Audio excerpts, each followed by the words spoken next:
일단 그 서류 심사 결과 이제 합격하신 팀 뭐 다 오신 것 같고요. 네. 일단 주문 준비했는데 사실 멀리서 다 오셔가지고 주물 필요 없으셨네요. 다행입니다.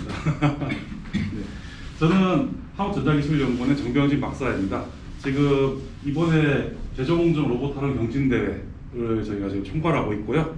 지금 이 대회 같은 경우에는 한국전자기술연구원하고 그리고 그 성균관대학교의 문영필 교수님 로봇공학 연구소에서 같이 이 대회를 개최하는 대회입니다. 먼저 들어가기 전에 앞서서 혹시 로봇이라고 해서 요걸 생각하신 거 오신 분 있어요 혹시? 네, 다행입니다. 이 로봇이 아니라 제조 공정에 들어가는 매니플레이터랑 AGV 중에서 이 대회 같은 경우에는 매니플레이터에 집중된 대회입니다. 그 혹시 이 중에서 학부생이신 분?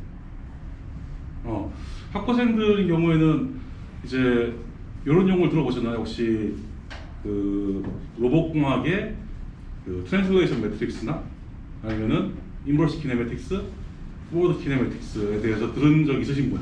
손 들어보세요. 그러면 이쪽은 모르시는 분들이 많은 거죠, 그럼 이제. 그러면 그거를 위해서 저희가 외 공지 드리면서 기본적인 교육을 할 수 있도록 한 3분짜리 영상 3개를 보냈어요. 그거에 대해서 좀 들어보셨나요, 다들? 네. 그러면은 이제 오늘 수업에서 좀 따라오기 쉬울 거예요. 일단 이 로봇 산업 매니플레이터로 어떤 대회를 할 것이냐. 이 산업 매니플레이터가 주로 하는 일은 이런 거예요. 물건을 어떤 장소에서 다른 장소로 옮겨주는 것. 로봇이라는 게 사실 하는 일 자체가 현재 있는 로봇은 어느 장소에서 물건을 집어서 아니면 등에 싣고 우리가 원하는 특정 장소에 특정 자세로 갖다 놓는 게 기본적으로 로봇이 하는 일이에요. 그 과정 중에서 특정 장소, 특정 위치라고 하는 게 조립 대상이 될 수도 있고 가공 공정이 될 수도 있고 어쩌면 이제 가공 장비 이제 선반이나 이제 그 MCT 장비일 수도 있고 아니면은 뽑아내는 곳이 특정 장소 가는 곳이 하나만 놓인 장소 이렇게 기분 아주 편안한 상태일 수도 있고 이렇게 아주 어지럽게 사람도 보기 끄적어내기 어려운 장소일 수도 있고 그런 부분 장소에서 A에서 B에 장소 조건에 여러 조건에 따라서 그 놓여 있는 물건들을 옮겨주는 그 작업을 하는 거고 그래서 사람은 그것을 눈으로 물건을 보고 인식한 다음에 손을 글로 옮겨서 손끝으로 팔을 옮겨서 손으로 물건 잡아서 다시 목표점을 본 다음에 거기다 옮겨주는 게 사람이 하는 일인데 로봇은 그걸 똑같이 하기 위해서 카메라가 있고 센서나 카메라가 있고 그리고 엔드 이펙트라고 해서 손이 있고 로봇 팔이 있어요. 요걸 그러면 이런 것들 이제 어떻게 대회할 것이냐 요런 시스템을 여러분들 다루게 될 겁니다. 그래서 카메라가 2군데 있고 여기 있는 물체들을 여기다가 끼워 넣는 조립 작업을 하는 경로를 만들고 로봇을 직접 움직여보는 대회를 하게 될 거예요. 그 과정에서 여기에 붙어있는 카메라와 로봇 시스템 그리고 이 로봇을 움직이는 프로그램이라든지 예제들은 여기서 우리 주최 측에서 제공해주는 툴들을 활용할 거고 얘들을 잘 활용해서 정해진 시간 내에 많은 물건을 조립을 성공해내고 좀 더 창의적인 방법으로 얘를 작업을 완수하는 팀이 이제 우승팀이 될 겁니다. 이게 작년에 했던 대회인데 했던 대회 보면 되게 간단해요. 눈으로 보기 간단해요. 여기 있는 물건들을 집어서 정확히 여기 놔두면 되는 대회예요. 근데 이 대회를 할 때 이거를 성공한 팀이 4팀이 안 됐어요. 어떤 부분에 어려움이 발생할지 이거는 이제 여러분이 부딪혀보면서 한번 해보세요.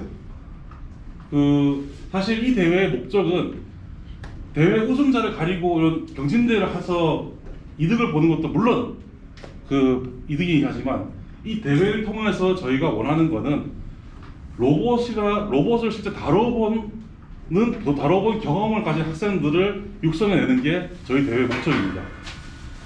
이 로봇이라고 하는 게 참 단순해 보이는데 이 로봇 하나의 가격이 4천만 원이에요. 이 로봇 밑에 깔려있는 이 트레이 하나 가격이 이 배터리 포함하고 이러는데 300만 원, 400만 원 하고요. 그 요거를 포함하고 있는 이 센서들이나 센서를 운용해서 인식하는 물체 인식하는 소프트웨어 가격만 실제 현장에서는 실제 나중에 로봇을 쓰는 뭐 삼성전자든 아니면 현대자동차든 현대자동차 로봇 랩이든 어디든 간에 이런 걸 솔루션에서 도입하려 그러면은 그 자체가 3천만 원, 4천만 원, 1억을 가뿐히 넘어요. 그럼 이제 그런 이유 때문에 대부분의 학교나 대부분의 교육기관에서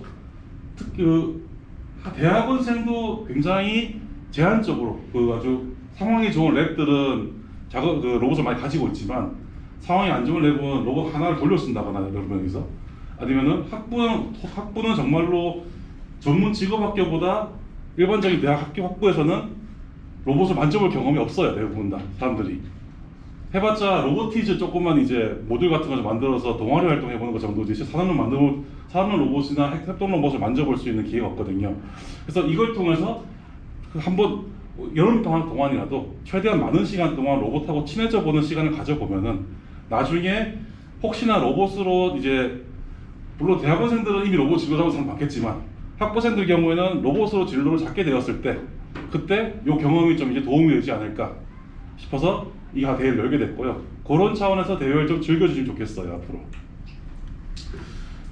그래서 앞으로 일정은 이렇게 될 거예요. 오늘 화요일은 지금 현재 하고 있는 대회 오리엔테이션, 그리고 로봇공학 기초에 대한 리뷰, 그리고 실제 로봇을 제어하는 SDK에 대한 교육이 있을 거고, 그리고 내일 수요일은 비전 SDK, 요 앞에는 로봇팔을 물리적으로 움직이는 거고, 이 두 번째는 환경을 사진으로 찍어서 그 이미지를 분석해가지고 어떻게 로봇이 어떻게 움직여야 될지, 뭘 잡아야 될지를 판단해내는 알고리즘을 처음부터 다 가르쳐주지 않을 거예요. 근데 그 알고리즘 패키지화된 저희 SDK가 있어요. 저희 캣티에 사용하는 그 SDK를 활용하는 방법을 보여드릴 거예요. 그리고 그걸 활용해서 가르쳐 드릴 거고요. 그럼 그걸 나중에 요 로봇 제어 SDK랑 비전 SDK 합쳐가지고 이런 물체를 재반하는 과업을 수행하면 되겠죠. 그리고 수요일 SDK 교육 다음에는 그 실습 기자재가 저희가 준비하긴 했는데 2세트예요. 근데 지금 우리 팀은 8팀이에요. 8팀이 한 번에 실습을 다 할 수는 없어요.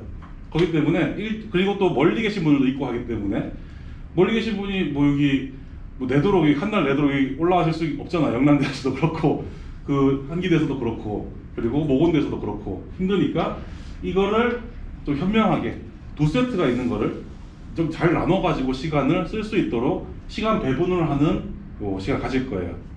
내일 비전 SDK 교육 뒤에 요거를 현장에서 할 거고, 수업 자체는 로봇 SDK까지는 오늘 이 자리에서 우리 송하준 연구원이 실제 실무 부분을 가르쳐 주실 거고요. 그리고 나서 오늘 수업 이후에 실제로 동작하는 모습을 한번 견학을 하기 위해서 여기서 한 500m 떨어진 곳에 저희 실험실이 있어요. 그 실험실 방문해서 한번 보게 될 거고요. 그리고 비전 SDK 역시 내일 1시에는 일로 오셔가지고 수업을 듣고 난 다음에 실제 또 그것이 어떻게 동작하는지 보기 위해서 저희 실험실로 가서 확인할 거예요. 그리고 실제로 이후에 7월 17일부터 8월 23일 동안 팀별 실습하고 개발하는 동안은 좀 이따 가게 되실 거기 저희 실험실에서 공간을 제가 내드릴 테니까 오셔가지고 시간에 맞춰서 자유롭게 개발하시고 연습을 하시면 됩니다. 그리고 본선은 8월 24일이에요. 8월 24일 이유가 이후가 되면 방학이 끝나버리기 때문에 여러분들이 제일 참가가 어려우실 거라 판단해갖고 조금 하여튼 다음 달에 하기로 했어요. 네. 그리고 좀 특이한 게 이걸 저희가 이제 이 대회에 장관상하고 그리고 특허청장상을 도입하면서 요청을 받은 게 이 시상식 자체를 물론 28월 24일 날 시상 예정자들은 다 결정이 될 거예요. 근데 시상식을 10월에 로보월드라고 로봇 쪽에 큰 행사가 있어요. 네, 킨텍스에서 거기서 크게 시상식을 할 거예요. 그리고 그때 우승한 팀의 솔루션이 거기서 전시가 될 거예요. 그런 이벤트가 있으니까 한번 참고해 주시고, 관심이 가지실 걸로 생각되는 게 또 하나가 저희가 이제 일부러 요 공고문에 상을 뭐 우수상은 장관상, 청장상 이렇게 하겠는데 뭐 부상을 저희가 150만 원급 뭐 그렇게 적어놨을 거예요. 그래서 왜냐면 그거는 그때 참가자들이 가장 원하는 걸 저희가 해드려요. 작년 같은 경우에는 아이패드 프로를 드렸어요. 2등은 아이패드 에어, 3등은 아이팟 프로를 드렸어요. 그러니까 올해도 뭐 좋은 상품을 최대한 고려해 볼게요. 아직 정해진 건 없으니까 다들 열심히 해주세요. 네. 그럼 자, 여기까지 대 오리엔테이션이에요. 혹시 궁금하신 거 있어요? 혹시 그 실습 기간 팀별로 얼마 정도? 일단 기본적으로 10시간씩 드리려고 해요. 그래서 그 10시간이 딱 하루를 통째 쓴 거예요. 점심시간 포함 10시간. 그러니까 근데 이제 아무래도 유연성을 좀 기하기 위해 가지고 하루를 통째로 쓰실 수 있는 팀도 있을 거고 아닐 경우를 대비해서 하루를 절반씩 나눠 가지고 오전 시차, 오후 시차, 오전 시차, 오후 시차로 분리해 가지고 각자 이제 보낼 거고 요거는 공유 시트 같은 걸로 제가 공유할 거예요. 그래서 만약에 중간에 그 팀 간의 연락처를 그때 다 공유 드릴 거예요. 팀장들 연락처를요. 그 다음에 그래서 만약에 중간에 시급 시간 바꾸고 싶다. 뭐 무슨 사정이 생겼는데 다른 시간 가고 싶다. 그러면은 연락을 해가지고 서로 트레이드를 할 수 있도록 저희가 이제 뭐 규정 그 어떻게 트레이드 한 번에 저희 규정은 그게 없어요. 네. 근데 저희는 일단 적어도 시급 시간 8시간, 10시간 정도는 보장해 드리자. 그러니까 저희가 해드릴 약속이고 더 하거나 이런 것들은 한번 그거는 이제 각자 트레이드 해가지고 결정하면 될 것 같습니다. 만약에 먼저 어떤 팀 같은 경우 먼저 다 끝내가지고 더 연습할 필요가 없는 팀이 있어. 그럼 그 팀은 이제 뭐 자유롭게 이제 들여드리는 거 1시간 동안 이제 연습하시라고. 자, 그러면은 이제 질문 없으니까 먼저 요 로봇 SDK 교육하기 전에 한 번 더 확인하고 들어갈게요. 요 트랜스포메이션 매트릭스라고 하는 건 트랜슬레이션이나 요 트랜스레이터가 있는데 요거는 이제 유튜브에서 제가 따온 거예요. 이게 이제 로봇에 있어가지고 가장 기본적인 로봇에서 명령을 내리는 단위예요. 이게 왜 중요하냐면은 아까 얘기했죠. 로봇은 특정 위치에서 특정 위치와 자세로 물건을 옮기는 거라고. 그러면은 모든 로봇이 어쨌든 간에 뭐 현대 로봇이건 야스카와 로봇이건 느로메카 로봇이건 그리고 네임보 로보틱스건 UR이건 간에 로봇에다가 이 명령을 수학적으로 줄 수 있는 수단이 필요해요. 그 도구가 바로 트랜슬레이션 매트릭스라고 하는 거예요. 트랜스포메이션 매트릭스라고 하는 거예요. 변환 행렬이 한국말로 하면은. 이 같은 경우에는 4x4로 구성되어 있고 이쪽에 3개는 포지션을 물체의 위치를 의미하고 이쪽에 9개 성분은 물체의 방향을 이야기해요.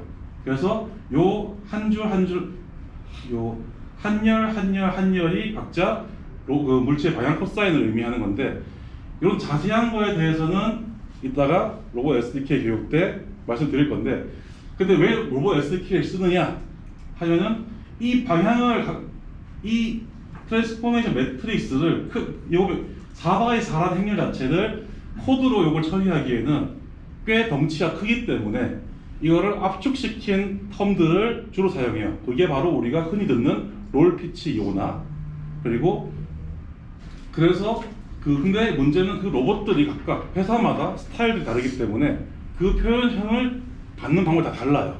그래서 그 표현형을 일원화하는 SDK가 저희가 이번 나눠드릴 로봇 SDK입니다.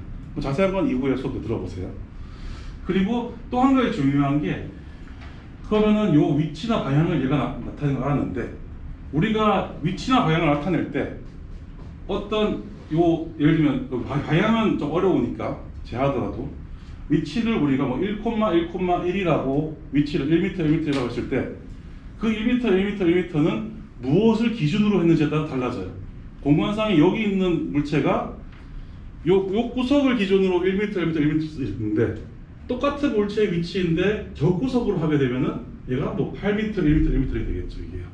그러니까 그러면 또 하나가 중요한 게 그러면 이 트랜스포메이션 매트릭스의 원점, 중심점이 어디냐가 굉장히 중요한 벡터가 되게 되고 그래서 그것들을 이제 로봇에서는 각자 해석하기 쉬운 방향으로 팔에 여러 개의 좌표계를 갖다 붙인 다음에 그 좌표계들 간의 관계를 체인으로 넘어가면서 로봇의 전체 형상과 로봇 끝단의 위치를 결정하게 돼요. 그래서 그러면 이제 여기까지는 좀 잘 이해하실 수 있으니까 제가 최대한 쉽게 설명한다고 생각하는데, 네. 그러면 그 다음에 이제 forward kinematics라는 개념이 나와요. 이 forward kinematics라는 게 뭐냐? 아까 그 좌표계 이야기에서 좀 더 이제 우리가 써먹는 단계가 들어간 거예요. 써먹는 단계는 뭐냐? 아까 그랬듯이 로봇의 기본은 뭐다? 물체를 A에서 B 위치로 옮기는 거다 라고 하는 거죠. 그럼 A에서 B 위치로 옮기려 그러면은 내가 이제 로봇을 어떤 자세로 있는데 얘가 지금 요 가야 되는 위치랑 요 로봇이 로봇의 끝단이 손하고 얼마나 떨어져 있는지 어떻게 차이가 나는지 알아야 되잖아요. 그럼 이 로봇의 요건 왜는 모르더라도 로봇의 손 위치는 어떻게 알 수 있을까? 근데 우리도 사실은 예를 들면 우리가 손을 딱 했는데 얘가 여기 기준, 네 팔 기준으로 몇 미터 있으라고 하면 대답을 못해요, 우리는요. 우리 눈으로 보고 있기 때문에 이거를 그냥 눈 보고 인식하기 때문에. 근데 로봇은 대답을 해야 되는데 우리가 어떤 센서를 쓰느냐? 기본적으로 뭐 카메라를 쓸까 눈처럼 그렇지가 않고 로봇은 기본적으로 관절을 돌려서 움직이는 막대기들을 조합해서 특정한 모션과 위치를 만드는 거기 때문에 관절을 정확하게 제어하기 위한 관절 위치 센서가 관절마다 들어있어요. 우리 엔코더라 부르기도 하고 리졸버라 부르기도 하고 뭐 이제 여러 가지 표현을 하기도 해요. 근데 그러면은 이 관절이 여기 있고 여기 있고 여기 있고 여기 있고 여기 있고 여기 보통 6개가 달려있어요. 6개 달린 이유는 여기서 얘기 안 할게요. 네, 그건 한번 왜 6개 달렸을지를 고민을 해보세요. 그거는요. 적어도 6개 이상 달린 로봇이라고 우리가 쓸만하다고 부르고 있거든요. 그거에 대해서는 한번 공부를 해보세요. 자료를 사보면 나올 것이 그냥 재밌는 요거는 이걸 설명해드리면 굉장히 쉬운 문제긴 한데 알아내면은 아 이게 그렇구나라고 쉽게 이해할 수 있어요. 수학적으로 굉장히 좋은 재밌는 관계를 가지고 있는 내용이거든요. 그래서 이거는 그럼 이제 요 관절들 각도를 어떻게 조합했을 때 그 관절 각도랑 링크 막대기 길이가 있을 거예요. 링크라고 불러요. 로봇에서는요. 조인트와 링크라고 부릅니다. 그래서 링크 길이가 줄기도 하고 조인트가 돌아가기도 하는데 어쨌든 조인트와 링크라고 부르고 이 조인트의 각도와 로봇의 끝점에 요거 이제 그 좌표의 관계를 계산하는 것을 우리 forward kinematics라고 불러요. 그러니까 여기까지만 아시면 돼요. 실제 forward kinematics 어떻게 계산하느냐는 영상을 보셔도 되고 한데 이 다음 거 설명드릴게요. 하여튼 forward kinematics는 그 로봇의 관절 각도로부터 로봇의 끝단 위치, 그 로봇이 어디로 향해 있는지를 찾아내는 방정식이다. 키네매틱스가 기구학인데 기구학에 대해 들어보신 분 혹시 수업 들으셨어요? 기구학 수업? 네. 네. 사전링크 기구학과 약간 달라요 이게요. 근본적으로는 동일한데 로봇에 맞게 좀 변형된 기구학이거든요. 근데 이거에 그리고 그 다음은 인버스 키네매틱스예요. 인버스 키네매틱스는 뭔가 포워드 키네매틱스인데 자 포워드 키네매틱스는 아까 얘기했듯이 요 관절 조인트를 가지고 끝단을 찾아내는 거잖아요. 근데 자연스럽게 이걸 하게 되면은 여기 좀 어지럽게 나오긴 한데 코사인 사인 턴이 보이죠. 그리고 이게 행렬이 대각행렬이 아니죠. 이 말은 뭐냐면은 이 두 개의 관계 방정식은 비선형이라는 거예요. 비선형 방정식을 그대로 역을 구하려 그러면은 힘들죠. 그래서 그냥 일반적으로 역행렬로 구하는 것이 아니라 인버스 키네매틱스라고 하는 다른 방법을 동원해서 구해요. 답을요. 그래서 로봇의 인버스 키네매틱스는 뭐 여기서 이제 더 어렵게 들어가면 이게 이제 요 영상을 보게 되면은 그래피컬한 풀이, 그리고 DH 파라미터의 풀이, 수치적 풀이 이런 것들이 나오는데 그런 것들은 설명을 안 해드릴게요. 왜 설명 안 했는지는 잠시 뒤에 알려드릴 건데 어쨌든 인버스 키네매틱스라고 하는 것은 로봇 끝단 좌표계, 목표 좌표계가 주었을 때 로봇을 어떻게 각도를 조절해야지 닿을 수 있는가를 찾아내는 방정식이에요. 이 두 개는요. 그러면 다시 정리해서 트랜스포머스 매트릭스는 로봇에다가 특정 위치, 목표 지점과 로봇의 현재 지점을 받는 그리고 목표 지점을 던지는 이런 도구, 기본적인 도구인 거고 그리고 포워드 키네매틱스는 요 관절 각도로부터 요 끝단에 로봇 끝단에 트랜스포메이션 매트릭스를 구해내는 방정식 그리고 인버스 키네매틱스는 특정 트랜스포메이션 매트릭스가 나왔을 때 그 트랜스포메이션 매트릭스에 해당하는 해를 갖기 위한 로봇 팔의 각도를 구하는 방정식이에요. 듣기만 해도 참 풀기가 참 어려워 보이죠. 근데 다행히 이 로봇 회사들이 다 우리가 힘든 걸 알고 로봇 안에 자신들 로봇의 인버스 키네매틱스랑 포워드 키네매틱스를 풀 수 있도록 솔버를 다 넣어놨어요. 그래서 우리는 그걸 이용을 하면 돼요. 물론 우리가 더 깊게 들어가서 로봇을 개발하거나 하면은 우리가 스스로 포워드 키네매틱스나 인버스 키네매틱스를 풀어야 되지만 로봇을 우리는 제조 로봇 공정 활용대잖아요. 로봇을 활용하는 입장에서는 로봇을 개발하는 것이 아니기 때문에 이것을 풀 필요가 없고 있는 솔버들을 잘 활용해서 경로를 생성하고 물질 인식해서 써먹으면 돼요. 우리는 그 써먹는 방법을 이후에 가르쳐 드릴 거고요. 자, 여기까지가 일단 로봇의 기본적인 개념들하고 로봇 이제 이후에 들어온 SDK를 공부할 수 있는 기본적 개념들을 저희가 마사지를 해드렸고 제가 지금 몇 시지 시간이? 1시 22분. 30분 아니 10분 안에 끝낼게요 이제. 자, 이거 이제 배울 시간도 필요하니까 자 이제 요거를 그 핸드폰을 동원해서든지 웹캠을 동원해 찍어주세요. 요게 QR 코드에 들어가시면은 PDF로 오늘 수업 내용이 들어가 있을 거예요. 요거는 이 PDF 아니 밑에 URL을 입력하셔도 괜찮아요. 이거는 그 로봇 SDK에 대한 교재고 다 찍으셨어요? 네, 그럼 다음 편입니다. 요거는 비전 SDK에 대한 내일 수업에 대한 교환이에요. 요 교환들 같은 경우에는 이번 이론 교육이 끝나고 나면은 링크가 사라질 거예요. 때문에 잘 찍어서 열심히 공부하고 간수해 주세요. 네, 여기까지가 일단 기본 끝나 잠깐만요. 비전이에요 이거는요. 네.